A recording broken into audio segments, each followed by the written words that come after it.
Hi, Miss Uko. I don't know your first name, but you're going to state your name for the sake of this interview. Okay. Your name? Hi. Sorry. I'm Uko Uyai-Abasi. Patrick. Okay. What rotation are you on currently? I'm in pediatrics. I'm in children accident. Okay. Where did you do med school? I schooled in Gregory University, Abia State, Uturu. Okay. Did you take any gap year? Like, how long did you stay at home before medical school? I didn't take a gap year. Okay. I got in almost immediately. Okay, that's from secondary school. Yeah. I stayed maybe like a month or two. Then I got into school. Okay. Sorry, I don't have mic, so it might increase your voice more. Okay, thank you. What specialties did you think you'd get into on the first day of medical school? It had always been pediatrics. I didn't even think anything else. It has always been pediatrics. Yeah. Okay, that's very strange. Actually, a lot of us here, we used to fear pediatrics. I don't know. No, that was before I got into school. Okay. So yeah. Okay. So what specialty are you likely to get into now? Not pediatrics. Absolutely not pediatrics, but maybe surgery, cardiology, internal medicine, nephrology. Those are my options. Okay. Are there any specialties you think are not for you? Pediatrics. I cannot emphasize it enough. It's just not what you think it is. Like before you get into school, you think it's all babies and they're cute and all of that. Okay. So describe your medical school journey in 3 words. 3 words. Yeah. I don't think 3 words can do it. I really don't think. Okay, one. Okay. It was extremely emotional and draining. Those are 2 words. Mentally, financially, or all of the above. Every type of drain there is to drain. It pulled everything from me, and it was also exciting. Okay. Are you a day or night reader? Or all-rounder? Yeah, I can be an all-rounder, but I don't wake up at night to read. Study. That's one thing I wouldn't do. I can stay into the night, but I'm not going to wake up. I sleep a lot. Okay. Yeah. Do you consider yourself an introvert or extrovert? I'm an introvert. Okay. What events stood out most for you in medical school? Like social event or educational? Educational. Because I'm an introvert, I attended less than 0, if that's a number. So I don't really have events that stood out for me. So no academic events, no hitch-ups in your medical school? I did not attend, that's what I'm saying. Okay. What motivated you to pursue a career in medicine? Honestly, as an adult, I would say I don't know. But growing up, it just felt like the natural thing to happen or to do. I just always wanted to be a doctor, even though honestly I did not understand what it meant at the time. But it just came naturally to me. I don't know where it came from, but it just came natural to me. So yeah. So your mom or dad did not say you have to study medicine or surgery? They just went along with my dream. They didn't push it on me. Nice. Okay. This is another segment somehow. Okay. What's the best part of being a house officer? I don't think there's any good part of it. Okay, honestly, for me, it's just by my attitude, I don't like to have to be responsible for something I'm not prepared to be responsible for. Okay. So it's just knowing that I have someone above me to ask questions, to make references from. I think that's really the only thing. Okay. Yeah. What's the funniest moment on the job so far? Funny. Say the funny moment. Do I have fun? I have teary moments. I don't know if I had any funny moments. Let me see. I can't think of any. Okay. So what's your favorite movie? Do I have a favorite movie? I have favorite movies that came out in the year or in the season. But in recent times, what movie have I seen? I like Emily in Paris. I've not seen a lot of I'm sorry. I like romance. Even though I like Vikings and things like that, but I also like the book. So. Okay, nice. Who are your top 3 artists, like musicians? Do I have to be? Not in any order. Okay. Yeah. I like Cardi B. You're weird. Sorry. Sure. But like introverts, Cardi B. How was it, girl? Yeah, I know. It don't make sense, but yeah. Okay. I like Cardi B both as an artist and as a person. I like doing the stoic. I just recently found him. Yes. Yeah. I love this stoic.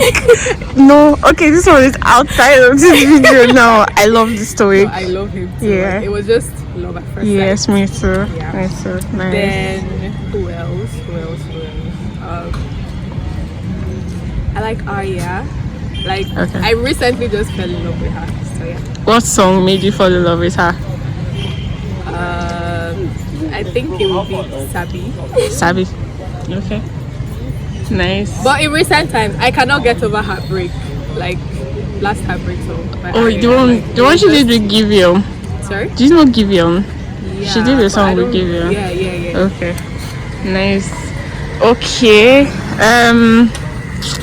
Let me come back to this one is work related. This segment is work related. Okay. What has been the most challenging internship? What has been the most challenging part of your housemanship so far? Honestly, it's just adapting. I am very slow to change. Even though I find it exciting, it doesn't make sense. But it's adapting for me all round. Because when you go to a new unit, you have to adapt to the people. You have to adapt to the working system. You have to. It's just adapting. I think that's been the most difficult. Okay. What has been the most exciting part of your housemanship here? Well, I think it was the first time I had to assist. It was quite exciting. I really felt like a doctor. Yeah. Okay. What's a typical day like as a house officer? I wake up too late, and too late is like maybe 5:36, and to me that's like too late. I'm already like, why do I have to wake up? And I try to prepare to make it up to time and go to work, and I'm at work till just running errands and doing basic house job stuff. And I come back, I'm exhausted. I try to eat and sleep, or sleep and eat and rinse and repeat. Sorry. Okay. How do you handle high pressure situations? Well, I just try to like give myself pep talks like it's okay, it's fine, it's not the end of the world. Tomorrow is another day type of situation. And honestly, God helps me through that in a very unexplainable way. Okay. What skills do you think are essential as a house officer? You must know how to cannulate. It goes without saying. Like, you cannot not be a house officer and not know how to put in a cannula. I mean, not for every type of patient. There are some that you're still going to have to call people. I mean, anesthesiologists are called to pass central line. So that is not a skill you have to acquire. But if you do, fine. You need to be able to document. That is like really important, because a lot of people like easily forget to document. I have fallen a victim 1,001 times of forgetting to document certain things, and I don't really like to write, but it's something you have to adjust to because it would save you a lot. It's suturing as well, but that's not something that everybody is opportune to learn. But if you can learn that would be really nice. Okay. Next question. What's the most interesting case you've worked on?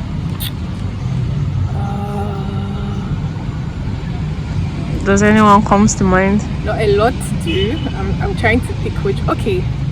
it wasn't a case I worked on per se, but one of the days I felt like, yeah, we're really superheroes as doctors, was a day that I was in neurosurgery. So we went to see a patient, and it was a senior registrar's ward round for neurosurgery. So the patient was admitted in ICU, and we went to ICU to see the patient. So when we went there, the patient started deteriorating, which was something that was predicted by the consultant, considering the case. So he deteriorated like right before our eyes, and before we knew, like, everything was absent. And at some point, I'm not going to lie, I personally gave up on the guy because I just thought nothing was going to be done. But then the consultant anesthesiologist came and he worked magic. We resuscitated this guy for like almost an hour, 30 minutes, doing CPRs before like they took over the respiration, they intubated and all of that. And he came back to life as far as I'm concerned. So that's like the most memorable house job experience I've ever had. It just made me like, it built my confidence. Beautiful. Thank you. What's the most common mistake interns make? House officers make? Documentation. I think it saves you a lot when you do documents. Like, but it's tiring because you sometimes have a lot of people to attend to. So there is that, and also ignoring. Not being empathetic, actually, I think is one of the crucial aspects of being a doctor. Is what your patients get to appreciate the most when you express empathy towards them, and all of that. So, okay, nice.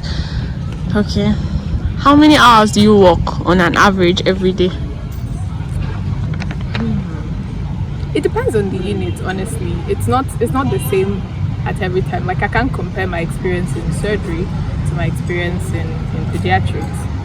So, but you can work 24 hours, you can work even 48 hours straight, and you can work like 8 hours on a good day. So, yeah. Okay. Next question. When do you wake up on a normal day? On a work day? Okay. Because on a non-work day, I can wake up by 12 p.m. But on a work day, I target to wake up by 5:30. Yeah. Okay. When do you leave the hospital? So, like I said, it depends on where you are. Okay. How many hours of sleep do you typically have? Not more than 5, actually. Is accommodation provided for you at this hospital? Well, the simple answer would be yes, for me. Okay. Yeah, let's not just get into the intricacies of it. Okay. What should guide the new doctors in choosing a place for housemanship? Accommodation. Really? Yes. It's a very big deal that you don't realize how big a deal it is until you're there. It's a very big deal. If you're able to live close to the hospital, it would save you a lot of stress, because there are a lot of times that you think you're done for the day and you go home and they call you back and you have to pay your way down from wherever you were and all of that. So yeah, it also like accommodation with the accommodations that comes with it, water, electricity, all of that. The other thing to look out for is work experience. I mean, you're coming to be trained as a doctor, so you need to be somewhere you can be adequately trained. So what is the patient load?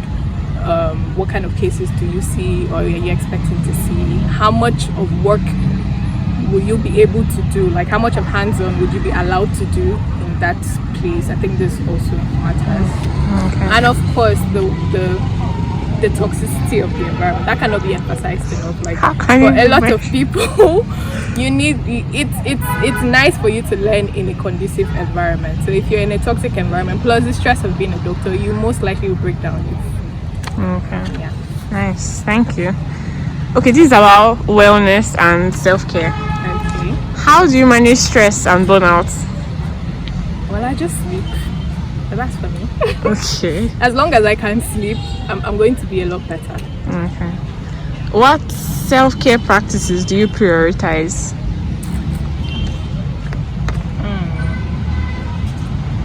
I try not to anger myself or allow myself to be angry. I think my mental space is really like important to me. And God really does help me a lot through keeping my sanity. So I think that's the most important. I try to be close to God as much as possible. Okay. How do you maintain relationships outside of work? Sorry. For starters, I am really terrible with like keeping up conversations with people. So I came in with that default. So now it's 1,000 times worse. Everybody I know is always complaining. You're not returning my calls, you're not returning my texts, and all of that. But the important thing is to always remember that you care about these people, and life after medicine, like your life should not completely revolve around work. Like you need to try to balance it out. And so some days I remember to try and call my parents and all of that. Okay, nice. What advice would you give to medical students? Know yourself.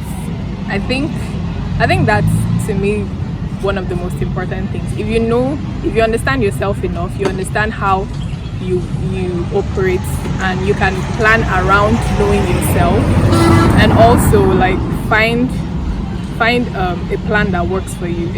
You can try other people's plans to see if it works for you, but it's important for you to find what works for you and live life. Because honestly, every step of the way is going to be stress. There's no rest station for us as doctors. So just try and live life while you do the best you can. Okay.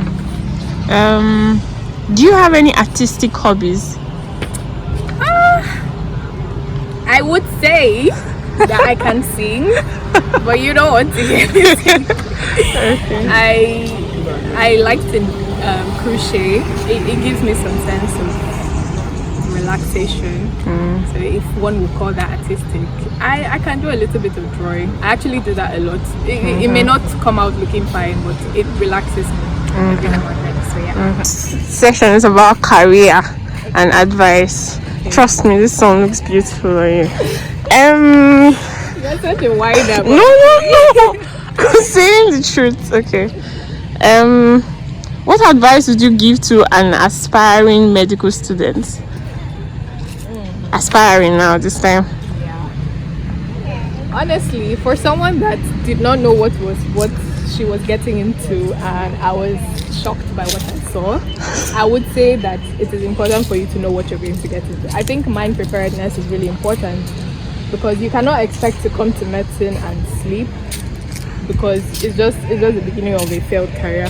No, not failed, but you would struggle a lot, you understand, with adjusting. So basically just do a little bit of research, or as much research as you can, and know what is expected of you to do in medical school. I think to me that's like very important. Okay. What would influence your choice of residency program? My interest, that's number one. Okay. The financial aspect of it, it's really important as well, and also how much time you're going to be able to get to yourself from the work. I think all of this would determine that. Okay. Last question. What qualities make you a good doctor, or makes you a good doctor? Yeah. Okay. I mean, your knowledge is extremely important, so that's number one. But beyond your knowledge, how you treat your patients matter a lot. Okay. That is what will make them want to be with you.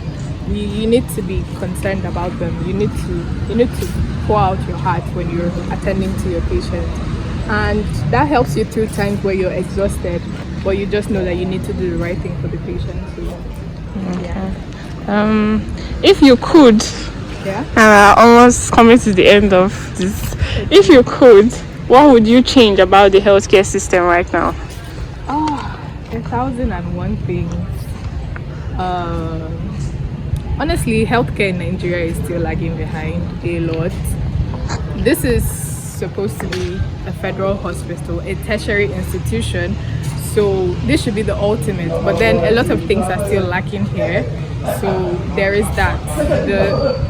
The people don't, I don't know, those in the government and the part of the government that determines these things, they are not doing enough as far as I'm concerned. So this should be like, tertiary institutions should be the best.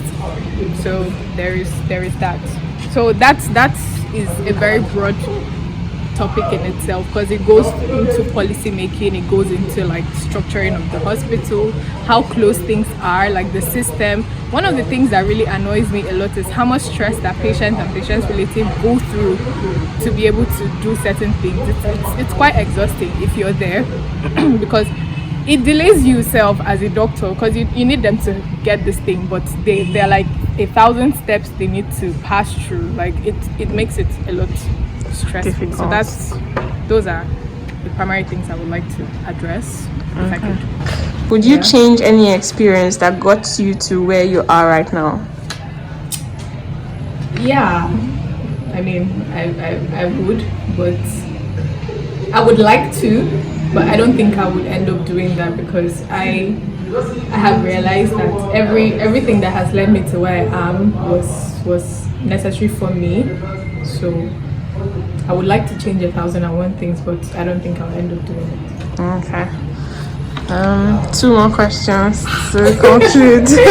Okay. Mention one person in your team you admire so much. Now, we may not necessarily name names. Maybe a nurse, a doctor, a consultant, a resident that you admire so much. Well, I'm female, so I'm most likely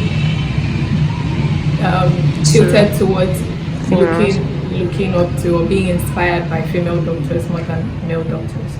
So yeah, doctors in pediatrics, female doctors in pediatrics, they give. Yes, but then there's this other one in surgery as well. She was actually the first person. She's smallish and she's nice. I don't know if you know her, but you should. I should, yeah. She was the first person that inspired me, because I'm like, wow, she's so elegant and yet she's efficient. So that was like, to me, beautiful. Okay. Now, this may not necessarily be related to our series, but just a question I put in. Are you happy? Yes. Where you are right now? I mean, when you add everything together, yes. But there are aspects that I'm just like, no. Okay. It's called like -0. That's not a number. We know that's not a number, but for emphasis sake. Yeah, but on a generality, I think I'm happy. Okay. Is there anything you'd like to tell me?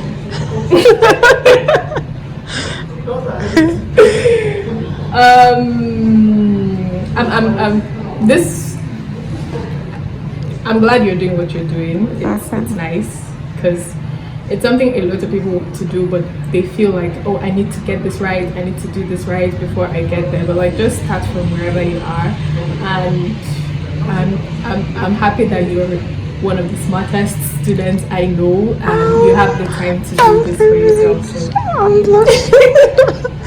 Thank you. Thank you so much for your time. Literally everything. I'm very grateful. This is both for the camera and off the camera. Thank you.